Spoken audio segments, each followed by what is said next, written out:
because otherwise it's just us, you know, us begging. So yeah. I've got a question. Sure. Have you ever heard of anything called CDR Med by Zelda's Frontier? Yeah, I've heard of it online, but I don't know much about it. Do you know what it is? Can you talk about it? They had a presentation they did at the Cannabis Time. Okay. And they will match patients and dosages and start you out. You know, they actually then have a baseline, someplace to start with. I see. And then work it. And it's called CDR Med. And by, like I said, at Zelda's, you might have heard of it. Okay. This is Zelda's Frontier, so I think it's an option of that. Wow. It's basically how you'll collect the information. Yeah. Is what I'm talking about. I'm not talking about Yeah, is it an... This regimen, maybe you don't smoke it, you gotta have a tincture, you gotta have a capsule with something in it. But this, I think this is a great, I would like Manoa Botanical Gardens to also look at it and see about the potential of using, why reinvent the wheel? Yeah, no. If you go to the university and say, look, here's people, here's a methodology, here's something that's actually in use somewhere. Right. I love that idea. I think that to allow our patients here on the island to have lab-tested cannabis that we can then correlate to, instead of saying sour diesel helped my, you know, my agitation of my whatever, that, you know, then then we will be able to actually say, you know, this ratio of THC to CBD to CBN was able to benefit my illness. So if you use something like this, you can get away from Who's here that this is the first time they've ever been in any kind of medical marijuana presentation? Wow. So we have a really good representation. Who here is a physician or a medical professional? Good, you guys. Physician, nurse, someone. Who here is currently certifying patients of those in the medical community? One. Federal funds in jeopardy, and I understand that, because that's how the game goes. Sure. Is there any reason why a private laboratory could not provide and conduct and be an armature for this type of research? Yeah, there's no reason why you couldn't. Yeah, she was asking, she understands why universities certainly are fearful of doing this work, but why is it that a private holder here? Because we are not allowed, this is not a federally legal supply of cannabis here in Hawaii or in Arizona or anywhere. So the only legal supply is at University of Mississippi, and many of you have seen the grow out there. It's pretty depressing. They only have a few strains available. They don't have the strains that investigators are requesting. They don't have it available in a timely way. We had to wait 2011 from the FDA, and here we are 5 years later, still have not enrolled our first veteran in the study. So this is incredibly shocking to me that our government, when we have an epidemic of veteran suicide and we have vets suffering so profoundly from PTSD, that you would think the government would expedite research like that. And instead, why is it that we keep plowing all this money into the DEA to help to continue to impede this work? So one of the things that I was going to talk to you about, but I didn't want to, you know, bore you with all this, but if there's one call to action that I have for you today, it's to help us end this DEA monopoly, because it is outrageous that I have to buy low, really substandard, yes, thank you guys. I appreciate that, because, yeah, I mean, to forced monopoly on the only federally legal supply of cannabis for studies like this. So the only studies I can do here in Hawaii using Hawaii-based cannabis are observational studies, which we know, you know, in medicine don't have the influence on our colleagues. You know, the medical profession wants to see randomized controlled trials, and you can't do that on state level marijuana. You can only do that with federal government cannabis. So that we're hoping if we all focus on ending this DEA monopoly so that we can finally license other expert growers in the country, that would be a really important effort. Yeah. Oh, I'm sorry. Oh, okay, you first, huh? Okay. When dealing with veterans, what I've found one of the biggest preclusions from them taking on cannabis therapy to start with is. Oh, this is. Can I say something about that? Yeah. Let me. Yeah. So the benefits can be reviewed. When they're reviewed, you get benefits based on certain criteria. If you're cured from whatever, you don't have the same presenting medical problem that you begin with, so you should lose your benefit and you should go out and get it work. That's not quite what they're having experience with. I know what you guys are doing. There's a VA directive called the 2011-004 that talks about, it's supposed to be a protection for vets. Her question was, what do we do with, how do we reassure veterans that if they choose to get a medical card, how do we protect them from losing first of all, their financial benefits, but also their ability to access other treatment at the VA. And this has been like that. So we want to be able to protect, to create an environment where veterans are protected. But sadly, this VA directive, even though it's called a directive because every VA hospital is required to adhere to this. And the directive says you are not allowed to fire a veteran who is in a legal medical cannabis state and has a medical card. So, but what happens is that when there's a saying, but benzos, any controlled substances, so that can be really. Yeah, it's right. Yeah, so it can be really, really harmful. And, you're pointing out something that's, essential that hopefully here on this island and all the islands in Hawaii, hopefully we can persuade the VAs to adopt a compassionate approach that fully acknowledges the law here in the state and that encourages the VA to be in the veteran population specifically, or just in general? Yeah.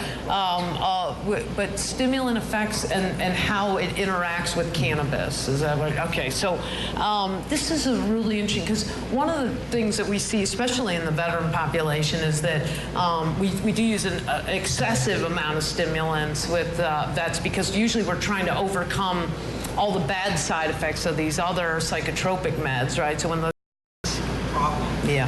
And Adderall and Wellbutrin, which is a ketoamphetamine, yes. It's not well known that it's an amphetamine, Wellbutrin. I see it as worsening PTSD, so I get that's off of Wellbutrin as often as I can. Good. And so the relationship of explaining to them you need less adrenaline in your body. Right. And I don't know how to say from a research base, what can I say in terms of marijuana will. Patients are coming off opioids, stimulants, benzos, using cannabis. But I want to talk to you about that more. So let me come back to you on that. We'll get to Your association affiliation with Johns Hopkins, you had mentioned earlier. Yeah. Are you familiar with Dr. Remington Nevin, one of the leading advocates in the nation in the war against mefloquine and Lariam, the anti-malaria? Again, I don't know that researcher that you mentioned either, but I'd like to hear more about it. If you have that info, I'd love to get that from you. Yeah, let's do that. Yeah, I appreciate you bringing that up. Yeah. Anyway, yeah. I have a severe arthritis condition, very painful. Yes, sir. Managing it with corticosteroids, but when it doesn't work, it's extremely painful, and I'm allergic to all aspirin-related products. It's really low. It has a very mild side effect profile that is real. And in terms of, for instance, addiction potential from cannabis versus opioids, I would say that generally cannabis is not much more addictive than a cup of coffee. If you look at the addiction rate of caffeine versus cannabis, they're very similar. It's about 9 to 10%. So I would say it is certainly worth it to be. That's why it's so important what Brian was describing, the consultation, where you are able to talk to someone at a dispensary and kind of go through this process of figuring out, because for instance, there are certain strains of cannabis that might work and other strains that don't. Remember, we talk about marijuana as if it's one plant, but there's hundreds of phenotypes of this plant, and all of them have different clinical properties. So we don't know when we won't know with you. So, yeah. I have a question about you guys' current topic. Are you guys doing research and studies on specific cannabis, different CBD profiles, and like you said, arthritis versus PTSD or back pain? Right. Yeah. Well, that's what we hope to do. So Brian says that he's going to be hoping to cultivate over 10 different strains, and within his first year of being operational, and what strains are best for what illnesses. But as you can see with our study, the fact that the study's been blocked for 6 years doesn't bode well for waiting for the government to greenlight studies is going to be really hard. So what's more important and what's going to get you immediate data here on the island is letting people start, getting their cards, purchasing cannabis through a dispensary, lab tested cannabis, so we can start to understand.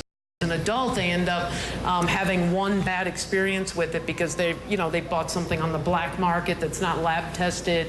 They end up using too much. So that's why this, you guys have such a golden opportunity here. You're creating a regulated market where patients are finally going to have access to a sensible approach of how they can access, lab tested, purified cannabis that will enable them to start to identify which strains are having the best therapeutic benefits.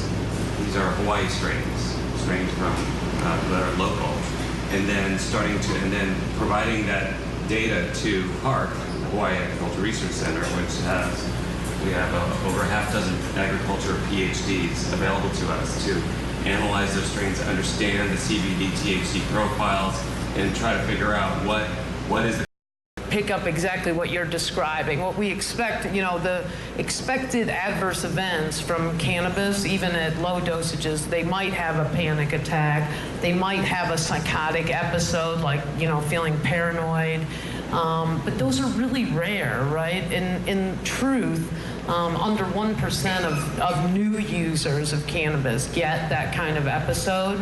But the problem is that when they get it, we hope that they will be able to buffer some of the bad side effects of the THC, but we don't know that for sure, but that's the theory. So we try to, usually if you opt for a CBD-rich strain, you're gonna end up avoiding some of that, but it's a great point. Someday we'll be able to predict that. That's a really interesting point about the buffering.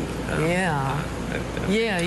To talk about, so that's one of the things that a lot of people have thought is that CBD, we talk about how interaction between THC and CBD. The fact that the negative side effects of THC that the doctor was mentioning, the psychosis and the anxiety that are rare, but they do happen, are believed to be caused by strains that are high in THC, like over 20% THC. So when patients get strains that have a lower THC or maybe a 1-to-1 ratio of THC to CBD, the CBD regulated market, a legal market for whole plant marijuana, right? Because whole plant is where we believe the real efficacy lies. And that's why, pharma has not been able to reproduce the efficacy of the natural plant. And all these, what we've had 30 years now of, fully clarifying that there's an endocannabinoid system. And so pharma has known about this and they've poured tons of money into trying to replicate the natural plant, but they haven't. And I think maybe it just exacerbates that feeling. Have you guys ever tried doing give them a battle buddy? Yeah, give them a group. Have you ever given them a battle buddy to smoke with? Because I smoke with. When I introduce people to cannabis therapy, I smoke with them and I help them understand. They're not afraid because they're not sitting there by themselves going, what is this thing going to do to me? Oh my God. They have somebody being like, oh, I can tell this is starting to relax you. I can tell you're starting to feel like this. What is it doing for you? And they talk to me about what they're feeling. They don't necessarily.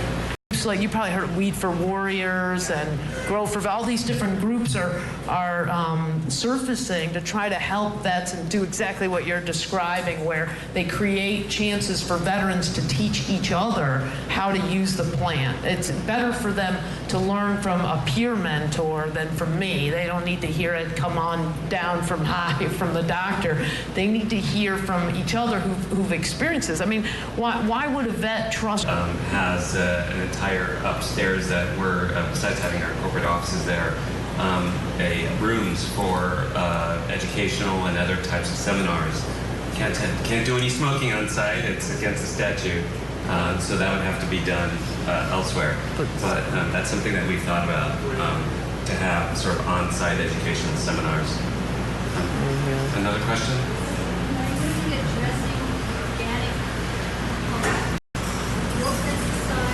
Oh yeah. Yeah. So from a pest, of course, I mean, this is medicine. It's not just a crop.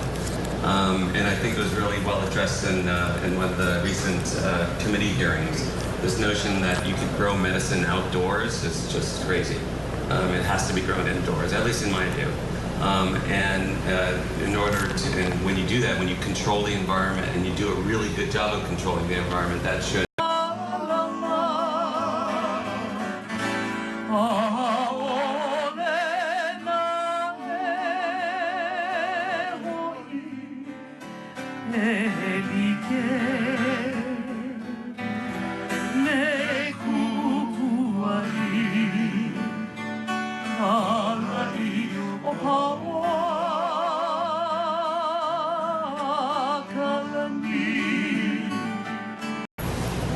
How many dispensaries are opening in the state again?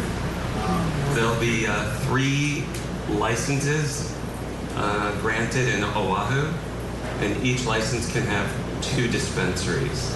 Question, because of the stigma, the gentleman in the back, he kind of nailed it. Is there a concern that there won't be enough licensed physicians that are... It's back. And she sees that a party in her group has given an embrace to one of the hands there at the ranch. Heading back over the pali, she starts to hum the tune to the song. By the time she reaches... In each session over the last couple of days. And our plan is to, of course, if we're granted a license, to do this on a regular basis, because conducting education and outreach to the medical community is just as important to the general community, because if we don't have physicians, and I'm going to turn this over to Wendy, because she's really the person that should be answering this question. Yeah. Come on over here, Wendy. And That was just something you had mentioned.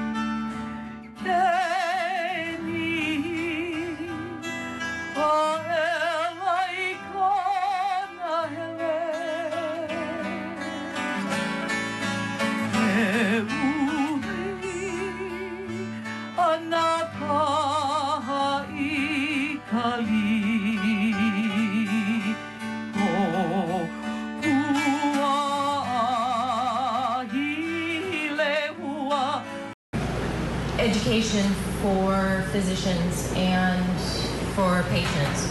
And the Drug Policy Forum produces a guidebook for physicians who want to make the recommendations. So we try to get that into the hands of all the physicians on the island so that they'll understand what the law is and feel more comfortable with maybe making the recommendations. So I have a bunch of materials back here. You can help yourself too.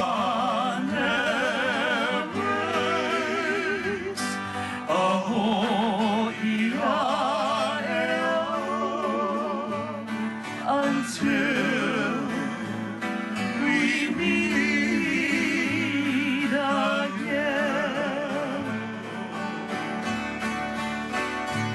until we meet.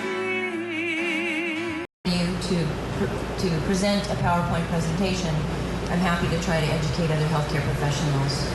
So please do help yourself to the materials back there and contact me for more information. Thank you so much, Wendy. So we promised Moilele Community Center that when we wrap up, we're gonna...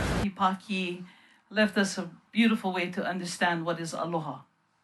She took every letter of the word and gave it a beautiful Hawaiian value.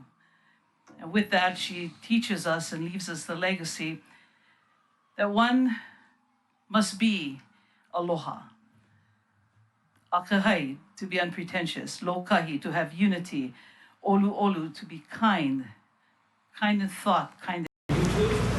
We especially like Dr. Dustin Sulak, I believe his name was, and talked about how if you're smoking the same medicine, perhaps you can have a panic attack even with that same medicine, so really be aware of that. And so if anybody wants to check out the Health Cannabis Summit. Health Cannabis Summit 2016. Very good. Thank you. Any other questions? We must learn from that kind of behavior and character. We turn back the pages further in time when King Kamehameha Nui, on his deathbed, turns to his counselors and all agreed that the only Concentrates and flowers and oils are all allowed, but no, well, the legal term, I don't like using it, no paraphernalia. So no vaping pens or any other materials, equipment that can be used to smoke or vaporize can be sold in the dispensary.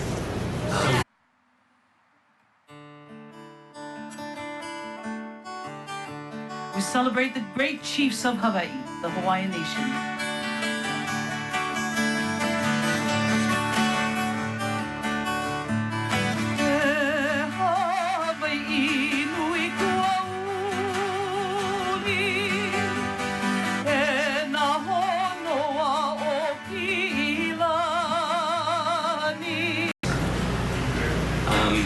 Any other questions?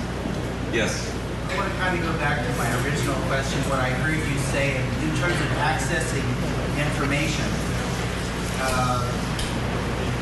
What I think I heard you say was the hard science research is yet to be done. Yes.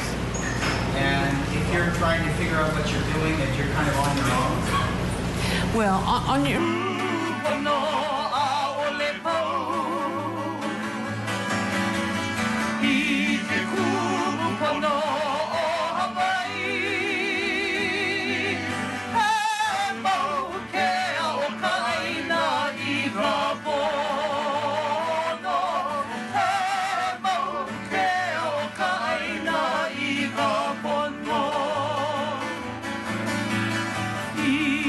There's a few different sources. For medical, I usually go to, if you guys have seen Americans for Safe Access, they have a really good website where they've compiled all the peer research, the peer-reviewed research articles under each different condition. So you guys can, they've done a good job of compiling that. On the website is, I believe, safeaccessnow.org.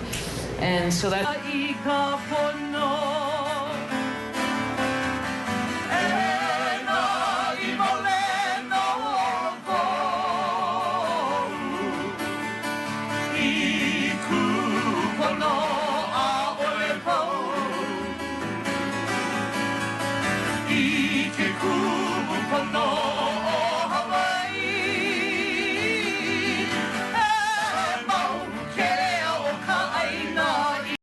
I can't believe somebody did that. Yeah.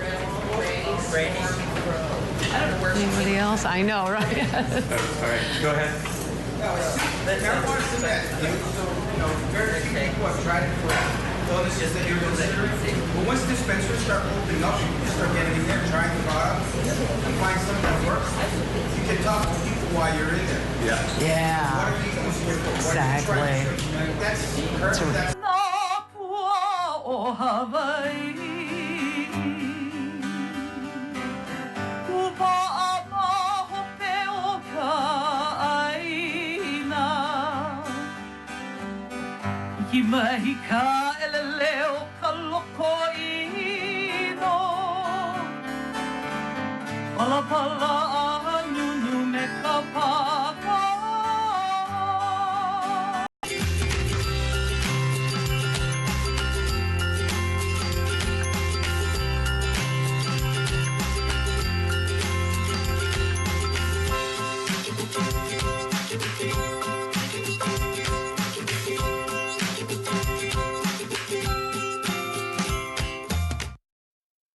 This is a story from Kentucky called The Old Woman and Her Pig.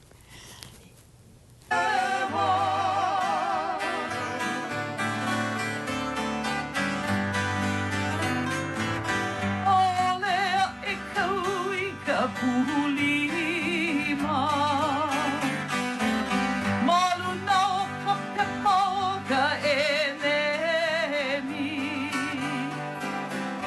Oh, we are not to a heaven. Stay home and watch the farm while we're gone, because I'll be home before it's dark and you won't be scared.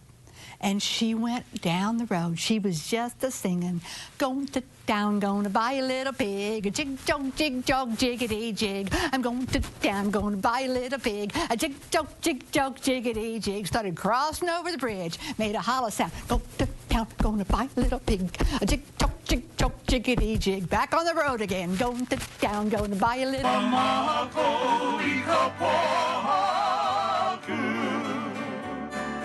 Ika ay kamaha o kaawita.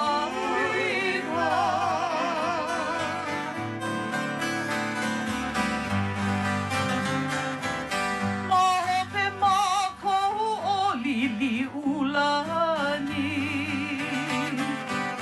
Alwa ay kapono o kai. Guy. She started crossing the bridge. I went to town and I bought a little pig. A jig-jog, jiggity-jig. Pig started crossing after her.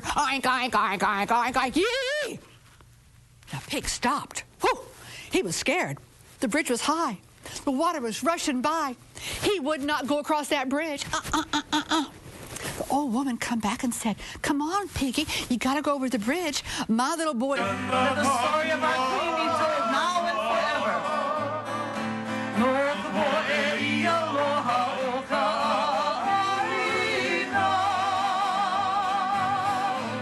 The story of our people, the story of Hawaii.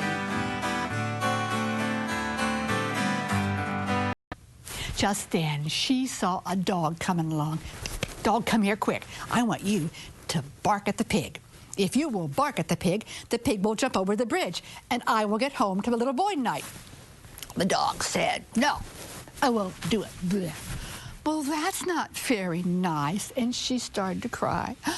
I can't get home to my little boy tonight. It's almost dark, but... Lovely dancer tonight, our lovely hula rendering, our sister Mahalo Nui. Well, this brings us to the end of the first half of our program. As you heard, you can take a little time off and go and enjoy the wonderful food that we have, or maybe a sip of that ava. And so enjoy, everyone. We'll be back after a few minutes, about 20 minutes of a break here. And when you hear us making the music, striking it up, come back and... The moon does shine. Looked around and she saw a cat coming. Cat, come quick. I want you to scare the rat. If you will scare the rat will bite the dog will bark at the pig will jump over the bridge, and I'll get home to my little boy tonight. And the cat said, little boy, is that the one who used to give me a saucer of cream to drink at night? That's the one. That's the one who used to stroke my fur, yeah. One used to scratch behind my ears and... I think, Brother Ohu, you gonna share this, the mo'olelo on this? Are they talking story over there? This is a melody by, I believe, Kapi Olandi, yeah? You gonna share the mo'olelo of this little... This Oli? So is this this? We're gonna open with the Oli, right? And actually, it's not that one. Oh, okay. Yeah, that was. So that's okay because I don't know how many people. It's dark, but the moon did shine.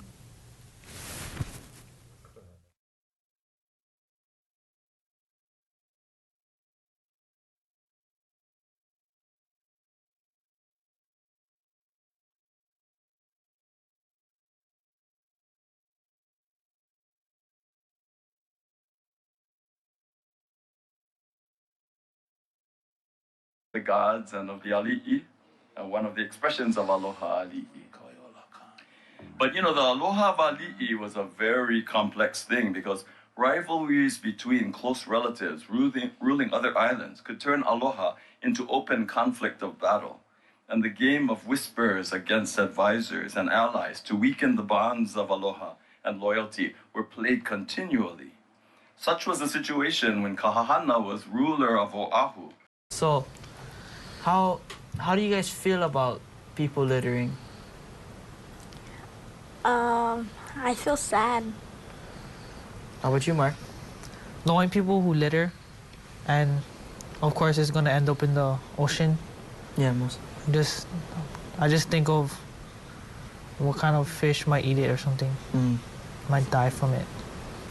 I heard from my teacher.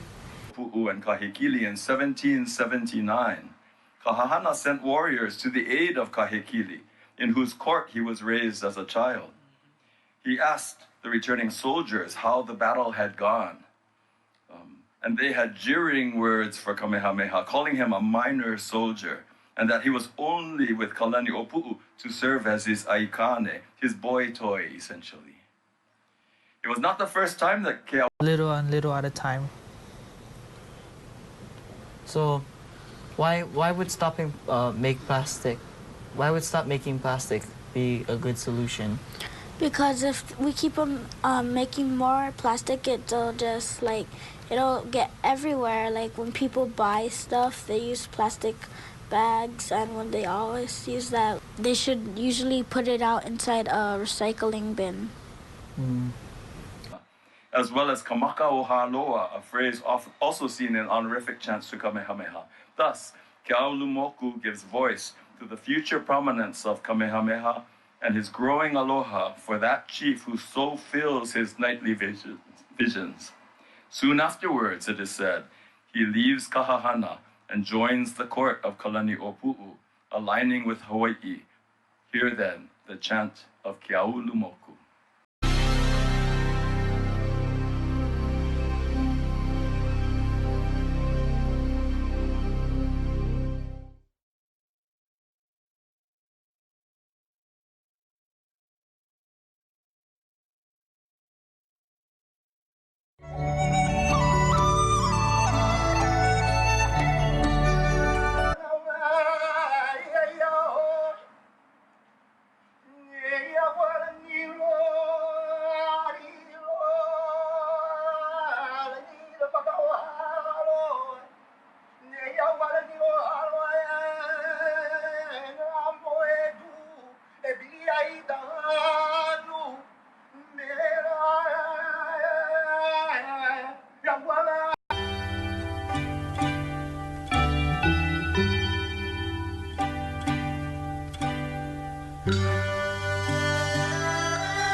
How they relate to each other, of that time.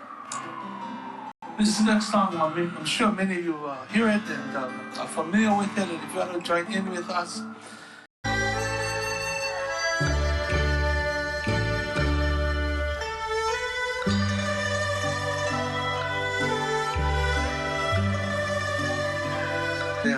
And one particularly Sunday.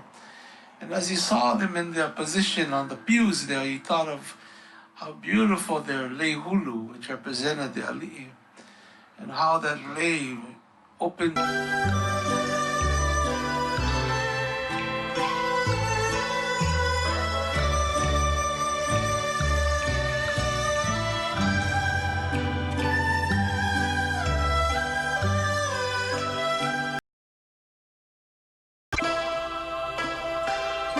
Onto the Nahali Ali'i, and then also, of course, the daughters of Hawaii, and those who lift up our Hawaiian culture, and especially our lahui. And so, aloha na ahahui o nā ali'i mai na kupuna mai. Song which refers to Kamehameha.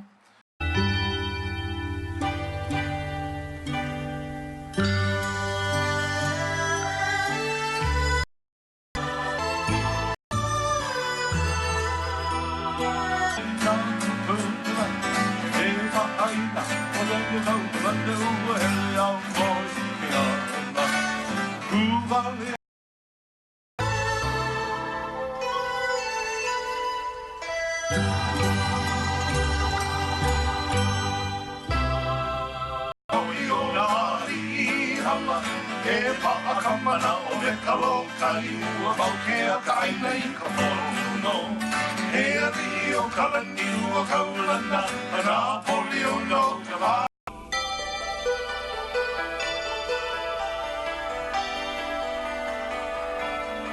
Homana moana no nari kaulana ua pau ua halolako a goe no na pua ua pau ua halolako.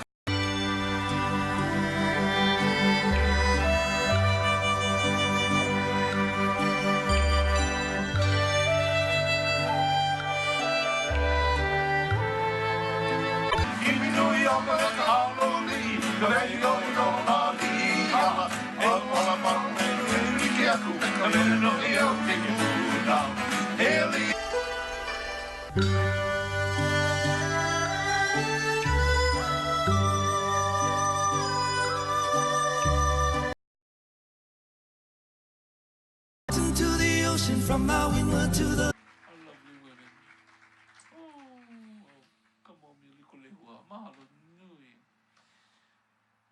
Many songs have been, especially when they would come back from their labors up in Washington D.C. And I want to just introduce. And so let's share this song. Was it C? I think. Yeah, C. Oh, I guess I'm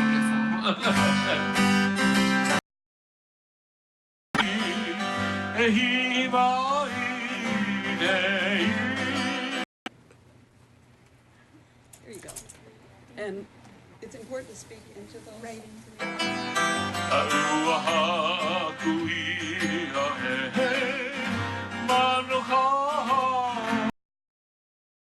want to introduce a couple of people